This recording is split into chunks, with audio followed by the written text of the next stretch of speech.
আজকে আমি বেশ কয়েকটা প্রোগ্রাম দেখাবো। তার ভিতর থেকে এইটা একটা প্রোগ্রাম। এটা আমি জাভা প্রোগ্রামের মাধ্যমে, জাভা স্ক্রিপ্টের মাধ্যমে একটা প্রোগ্রাম করছি। এখন এই প্রোগ্রামটা আমাদের এমন একটা প্রোগ্রাম যেটা আমাদের একটা অ্যারের ভিতরে যতগুলো ডাটা দেওয়া থাকবে বা যতগুলো ডাটা থাকবে, সেই ডাটাগুলো থেকে আমাদের কি করবে, সবচেয়ে বড় ডাটাটা আমাদের দেখাবে। এখন জাভা স্ক্রিপ্টে আমাদের প্রোগ্রাম করতে হলে অবশ্যই সেটা আমরা কি এইচটিএমএল এর মাধ্যমে আমরা কি করব, জাভা প্রোগ্রামিং করব। এখন জাভা প্রোগ্রামিংটা করতে গেলে আমাদের কি করতে হবে, আমাদের যে এইচটিএমএল এর যে বেসিক স্ট্রাকচার আছে, সেই স্ট্রাকচার আমরা আগে লিখবো। লেখার পর আমরা প্রোগ্রামটা করব কোথায়, বডির ভিতরে। এখন আমরা জাভা স্ক্রিপ্টটা আমরা বাইরেও করতে পারি, বডির বাইরেও করতে পারি। সেটা অবশ্যই আমাদের স্ক্রিপ্ট, এই স্ক্রিপ্ট ট্যাগের মাধ্যমে আমরা হেডার ফাইলে যদি স্ক্রিপ্ট এখানে দিয়ে তারপরে সেই ফাইলটা যদি লিঙ্ক আপ করে দিই, তাহলে অন্য কোনো ফাইলে আমরা সেটা করতে পারবো।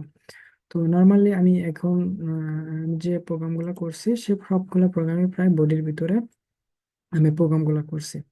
এখন প্রোগ্রামগুলা করা যায় আমাদের জাভা স্ক্রিপ্টটা আমাদের এইচটিএমএল এর বিভিন্ন ফাইল, ফর্ম, টেবিল, এগুলো সবকিছুই মানে এইচটিএমএল এর যতগুলো ট্যাগ আছে এইসব ট্যাগ গুলা ইউজ করে আমাদের কি করতে পারি, এখানে প্রোগ্রামগুলো করতে পারি এই মানে এইচটিএমএল এর ট্যাগ গুলা ইউজ করে।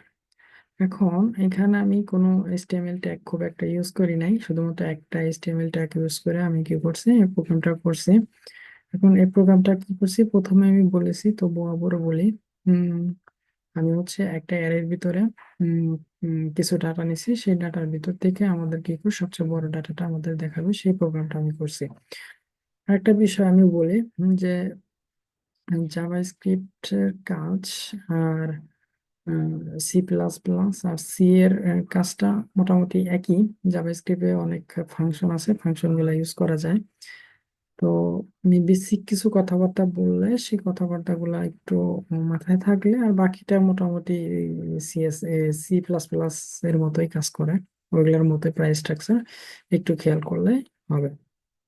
এখন এই জায়গায় আমি বেসিক বলি, আমাদের জাভা স্ক্রিপ্টের প্রোগ্রামটা লিখতে গেলে অবশ্যই আমাদের কি করতে হবে, অবশ্যই আমাদের প্রোগ্রামটা লিখতে হবে কি স্ক্রিপ্ট এই ট্যাগের ভিতরে। আমরা এই ট্যাগের বাইরে মানে স্ক্রিপ্ট এই ট্যাগের বাইরে কি করতে পারবো না, আমরা প্রোগ্রামটা লিখতে পারবো না। আচ্ছা, সেটা আমরা প্রোগ্রামটা লিখবো কোথায় এখন?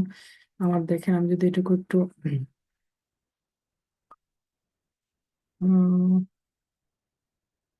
কাট করি। এখন দেখেন আমার মূলত প্রোগ্রামটা করতে হবে এইরকম। এরকম এখানে নেওয়ার পর তারপর এখানে গিয়ে আমার সব প্রোগ্রামগুলা করতে হবে, এরকম করে আমাদের প্রোগ্রামগুলো করতে হবে। এখন যেহেতু আমি প্রোগ্রামটা পূর্বেই করে রাখছি, সেখান থেকে আপনাদেরকে বুঝাই দেব সেই বিষয়টা। এখানে দেখেন, এখন জাভা স্ক্রিপ্টের একটা বিষয় আছে। প্রথমে আমাদের কোনো ভেরিয়েবলকে ডিক্লেয়ার করতে কিরকম করতে হয়, সি প্লাস প্লাসে যে আমাদের ডাটা টাইপ লিখতে হয়, যেমন ইন্টিজার লিখতে হয়, তারপর ফ্লোট লিখতে হয়, ফ্লোট লিখতে হয়, ডাবল লিখতে হয়, তারপরে ক্যারেক্টার লিখতে হয়, স্ট্রিং লিখতে হয়, এরকম যে জিনিসগুলো লিখতে হয়, সেই জিনিসগুলো আমাদেরকে জাভা স্ক্রিপ্টের মাধ্যমে এই এই ডাটা টাইপ গুলো ইউজ করা লাগে না। আমাদের এই ডাটা টাইপের পরিবর্তে আমরা জাভা স্ক্রিপ্টে কি করব, কি ডাটা টাইপ গুলো ইউজ করব, সেগুলো আমরা লেট এটা ইউজ করতে পারি। তারপর আমরা কি বলতে কনস্ট লিখতে পারি, এটা ইউজ করতে পারি। তারপর আমরা কি ভার লিখতে পারি। মূলত আমি এই তিনটাই ইউজ করি কোন একটি ভেরিয়েবলকে ডিক্লেয়ার করার পূর্বে আমাদের এই ডাটা টাইপ গুলো লিখতে হয়। তো আমি এই প্রোগ্রামটা মূলত শুধুমাত্র লেট দিয়ে ইউজ করছি, লেটটা ইউজ করছি। কনস্ট তারপর বার, এটা আমি ইউজ করি নাই। আচ্ছা, ঠিক আছে, এই বিষয়টা একটু গেল, এই বিষয়টা একটু আমাদের মাথায় রাখতে হবে। আচ্ছা, এটা আমি কাটা দিলাম। আচ্ছা, তারপর আমরা কি করি, সি প্লাস প্লাসে যেরকম অ্যারে ডিক্লেয়ার করি সেরকম অ্যারে, সি প্লাস প্লাস আছে আমরা কিরকম অ্যারে ডিক্লেয়ার করি, এরকম ডিক্লেয়ার করি। যদি আমরা সরাসরি অ্যারে ডাটাগুলো বসাই দিই এরকম দিয়ে, এবার সমান সমান চিহ্ন দিয়ে তারপর কি করি, সেকেন্ড ব্র্যাকেট ইউজ করে এরকম ডাটা দিই, 5, 4, মানে যে কোনো ডাটা হতে পারে, এরকম ডাটা দিই। তারপর এখানে কি করি, আমরা একটা অ্যারে সাইজ বসাই দিই। অ্যারে সাইজ বসাই। তাহলে এখানে আমরা সাইজ বসাই দেই কত, এখানে 4। আচ্ছা, তাহলে এরকম আমরা সি প্লাস প্লাসে হচ্ছে আমরা ইউজ করি এরকম অ্যারে। কিন্তু এই অ্যারেটাই আমরা জাভা স্ক্রিপ্টে যেভাবে ডিক্লেয়ার করব সেটা হচ্ছে আমি যেখানে লিখে দিছি, দেখেন আমরা ইন্টিজারের জায়গায় লিখবো কি লেট। অ্যারের জায়গায় মানে অ্যারের নামটা আপনার যে নাম খুশি সেই নামটা দিতে পারেন। এখানে আমি এ আর আর দিছি, এখানে এ আর দিছি। তারপরে দেখেন সি প্লাস প্লাসে এবং সিতে আমরা কি করতে হয়, এটা একটা ইন্ডেক্স ইন্ডেক্স দিয়ে দিতে হয়। আমরা জাভা স্ক্রিপ্টে সেই ইন্ডেক্সটা দেওয়ার প্রয়োজন পড়ে না। আচ্ছা, তারপরে দেখেন সি প্লাস প্লাস এবং সিতে আমরা কি করি, সেকেন্ড ব্র্যাকেটের ভিতরে ডাটাগুলো ইউজ করি। আর জাভা স্ক্রিপ্টে অবশ্যই আমাদের থার্ড ব্র্যাকেটের ভিতরে কি করবে, ডাটাগুলো ইউজ করতে হবে। এই বিষয়টা একটু মাথায় রাখতে হবে, এটা খুবই ইম্পর্ট্যান্ট অ্যারে ডিক্লেয়ারের জন্য। আচ্ছা, ঠিক আছে, আমি এটা একটা অ্যারে এভাবে ডিক্লেয়ার করতে পারেন। তারপরে এই অ্যারে গুলাকে ইন্ডেক্সের মাধ্যমে ইউজ করা যায় সে বিষয়টা আমি পরে এখানে ইন্ডেক্স মানে জাভাস্ক্রিপ্টে এই জায়গায় ইন্ডেক্স না দিতে হয় না, কিন্তু যখন আমরা অ্যাক্সেস করব তখন ইন্ডেক্স দিয়ে অ্যাক্সেস করতে পারবো। বিষয়টা পরে প্রতি কোনো একটা প্রোগ্রামে আমি আর একটু বেশি ক্লিয়ার করব। সামনে আগানো যাক এখন।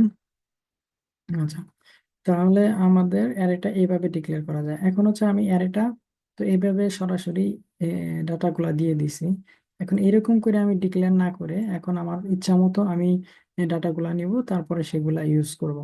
এখন সেগুলা কেমনে ইউজ করব সেই বিষয়টা একটু দেখেন। আমরা হচ্ছে ইনপুট নিব, আমরা যেভাবে সি প্লাস প্লাস সিতে আমরা যেভাবে ইনপুট নেই স্ক্যানএফ ফাংশনের মাধ্যমে, আবার হচ্ছে কি সিএন ফাংশনের মাধ্যমে কি নেই আমরা ইনপুট নেই।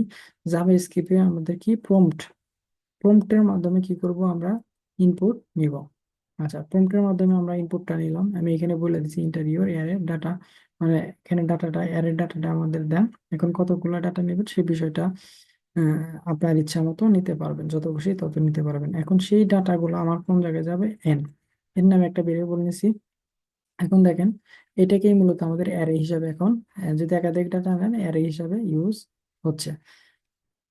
দেখেন আমাদের এই জায়গায় কিন্তু কি করা লাগতেছে না, এখানে আমাদের করা লাগতেছে না কি এরকম ইন্ডেক্স দেওয়া লাগতেছে না। আচ্ছা, তাহলে এন নামে একটা কি আমি এখানে লেট দিয়া ডাটা টাইপ ইউজ করে এন দিছি একটা ভেরিয়েবল। আচ্ছা, ঠিক আছে, তাহলে আমি ইনপুটটা নিলাম। এখন জাভা স্ক্রিপ্টে আমাদের ইনপুটটা সবসময় আমাদের স্ট্রিং আকারে নেয়, স্ট্রিং আকারে ইনপুট গুলা নেয়। এখন হচ্ছে এইখানে যতগুলা ডাটা নিবেন, এখানে মনে করেন সাপোজ এখান থেকে ইচ্ছা মতো ডাটা নিচ্ছি, মনে করেন 5 স্পেস দিয়া 6 8 7 3 যেটা খুশি একটা ডাটা নিলাম। আচ্ছা, এটুকু আমরা ইচ্ছা মতো ডাটা নিলাম। এখন আমাদের কি করে এই প্রম্পট, এই এন এর ভিতরে আমাদের কি করে এই স্পেস সহ পুরোটাকে একটা ডাটাই চিহ্নিত করে, একটা ডাটাকেই চিহ্নিত করে। মনে করে যে মানে মনে করেন যে এন এর ভিতরে কি আছে, আমাদের একটা ডাটাই আছে, এটা হয়। তারপর সেকেন্ড লাইনে এখন দেখেন এই ডাটাটার ভিতরে যে স্পেস গুলো আছে আমাদের, এই যে এখানে স্পেস আছে, এখানে স্পেস আছে, এখানে স্পেস আছে, সেই স্পেস আছে। এখন এই স্পেস গুলো আমাদের কি করে ভেঙে দেয়, মানে স্প্লিট করে। স্প্লিট করে আমাদের স্প্লিট করার পরে তাহলে এইখানে তাহলে কতগুলো ডাটা আসতেছে, একটা দুইটা তিনটা চারটা পাঁচটা, তাহলে অনেকগুলা ডাটা আমাদের কি একটা মতো ভেরিয়েবলের ভিতরে রাখতেছে। তাহলে অনেকগুলো যদি একটা ভেরিয়েবলের ভিতরে রাখে তাহলে সেটাকে কি বলি আমরা, অ্যারে বলি। তাহলে আমাদের এইখানে এইটা আমাদের একটা ভেরিয়েবল ছিল, কিন্তু এটা অবশ্যই আমাদের কি হয়ে গেছে এখন, একটা অ্যারে হয়ে গেছে ইয়ারটা। এখন তাহলে আমরা এইখানকার ডাটাটা কিভাবে ভাঙবো সেই একটা বিষয়, সেটা হচ্ছে আমি রাখছিলাম কোন জায়গায়, এন এর ভিতরে ডাটাটা রাখছিলাম, সেই এনটাকে এন ডট স্প্লিট, মানে আমার এই এন এর যে ডাটাগুলো আসলো সেটাকে স্প্লিট করব, কার উপর ভিত্তি করে করব, এখানকার স্পেসের উপর ভিত্তি করব। দেখেন আমি যে ডাবল কোটেশনের ভিতরে একটা স্পেস দিছি, এটা দ্বারা বোঝাচ্ছে আমি কি করব, যে জায়গায় স্পেস পাবো সেই জায়গায় স্প্লিট করব।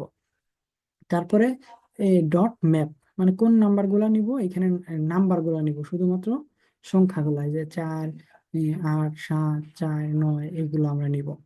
তাহলে এইটুকুর কাজ তো আশা করি বুঝতে পারছেন। মূলত আমাদের এইটুকুর কাজটা হচ্ছে অ্যারেটাকে সৃষ্টি করে দিচ্ছে, বুঝতে পারছেন? আচ্ছা, মূলত আমাদের এইটুকুর কাজ হচ্ছে অ্যারেটাকে সৃষ্টি করে দিছে। আর হচ্ছে এইটুকুর কাজটা হচ্ছে আমাদের কি ইনপুট নেওয়া হয়েছে, ইনপুট নিচ্ছি আমরা, কিবোর্ড থেকে ইনপুট নিচ্ছি। নর্মালি আমরা এভাবে ইনপুটটা নিতে পারি, কিন্তু আমাদের অনেক সময় প্রয়োজন পড়ে যে এই ইউজার থেকে বা কিবোর্ড থেকে ডাটাগুলো নিব, সেই জন্য আমরা এটাকে ইউজ করব।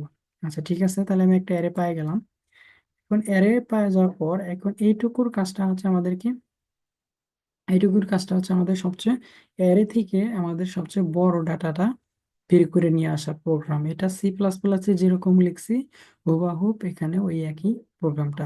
দেখেন এই যে ইফ ইফ এলসে এর কাজ যেরকম হুবাহুব একই রকম, শুধুমাত্র আমরা কি করছি এইটাকে এই জায়গায় আমাদের কি ইন্ডেক্স না দেওয়াতেও এটা অ্যারে, এই জন্য আমরা অ্যারেকে ইন্ডেক্সের মাধ্যমে কি করতে পারি, অ্যাক্সেস করতে পারতেছি। মূলত এই প্রোগ্রামটা প্রত্যেক ব্যক্তি নিজে নিজে নিজে করতে পারবো, এটা করা পারা যাবে, এই জন্য আমি এটুকু এক্সপ্লেন করলাম না। আচ্ছা তারপর হচ্ছে কি আমাদের এই যে ডাটাটা মানে সবচেয়ে বড় ডাটাটা নিয়ে আমাদের কোন জায়গায় রাখতেছি, এই ম্যাক্সের ভিতরে ডাটাটা রাখতেছি সবচেয়ে, মানে এইখান থেকে প্রোগ্রাম করে আমাদের অ্যারের ভিতর থেকে সবচেয়ে বড় ডাটাটা খুঁজে বের করে আমরা কোথায় রাখতেছি, এই ম্যাক্সে রাখতেছি। এখন এই ম্যাক্সটাকে আমাদেরকে প্রিন্ট আউট করে দেখাবো, সেই কাজটা কিভাবে করব সেই জিনিসটা আমি আপনাদের বলবো।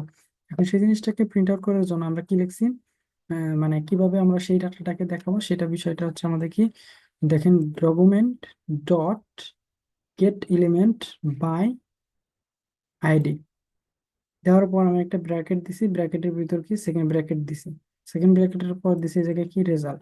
এখন এই রেজাল্টটা কি সেই বিষয়টা একটু মাথায় রাখতে হবে। এই রেজাল্টটা হচ্ছে আমাদের এমন একটা ট্যাগের আইডি, এমন একটা ট্যাগের আইডি যে জায়গায় আমি ডাটাটা দেখতে চাচ্ছি, যে জায়গায় আমি আমার আউটপুটটা দেখতে চাচ্ছি সেই জায়গাটার একটা ট্যাগের আইডি এটা। অবশ্যই এখানে আইডি দিতে হবে, আইডিটা দিতে হবে। এখন এই আইডিটা আমি কোথায় পাইছি, সেই আইডিটা হচ্ছে আমি, যেহেতু আমি কি করছি এই বডির ঠিক নিচেই এই জায়গায় আমি কি, এই জায়গায় আমি রেজাল্টটা দেখতে চাচ্ছি, তাই এই জায়গায় আমি একটা কি নিছি, পি ট্যাগ নিছি। পি ট্যাগের না আমি আইডিটা দিছি কি রেজাল্ট, এখন এইখানে যে নামটা দিছি সেই নামটাই আমি কি করছি এইখানে দিছি। তারপরে ডট ইনার এইচটিএমএল মানে আমি এইচটিএমএল এর ভিতরে আমি আউটপুটটা দেখাবো, মানে এইচটিএমএল এর ভিতরে আউটপুটটা দেখাবো। এখন কি আউটপুটটা দেখাবো সেটা হচ্ছে আমি সমান সমানের পরে দিব। এখন আমি দেখাচ্ছি এটুকু কোটেশন দিছি, কোটেশনের ভিতরে যে লেখাটা দিব সেই লেখাটাই আসবে, যে বলছি আমি ইওর ম্যাক্সিমাম নাম্বার ইজ এত। তারপর এখন কি করছে এখানে ডাবল কোটেশন দিছি। আরেকটা বিষয় হচ্ছে আমাদের যে বা সি প্লাস প্লাসে এ জায়গায় আমাদের কি করতে হইতো, এরকম একটা চিহ্ন দিতে হইতো, কিন্তু জাভাস্ক্রিপ্টে এরকম চিহ্ন না দিয়ে আমাদের কি করতে হবে, প্লাস দিতে হবে। এখানে প্লাস, তারপরে আমি যে যার ভিতরে ডাটা রাখছিলাম, এই যে ম্যাক্সের ভিতরে ডাটাটা রাখছিলাম সেই ম্যাক্সটা এখানে, তার মধ্যে প্লাস দিয়ে এই জায়গায় আমি একটা স্পেস দিয়ে দিছি। মূলত আমাদের এইটুকুই কাজ। এখন এই প্রোগ্রামটা যদি রান করি, এই প্রোগ্রামটা রান করলে আমাদের কি আউটপুট আসবে সেই বিষয়টা একটু খেয়াল করেন। এখন আমাদের আউটপুটটা আসবে এরকম। আচ্ছা আমি একবার রান করছিলাম এরকম আসছে।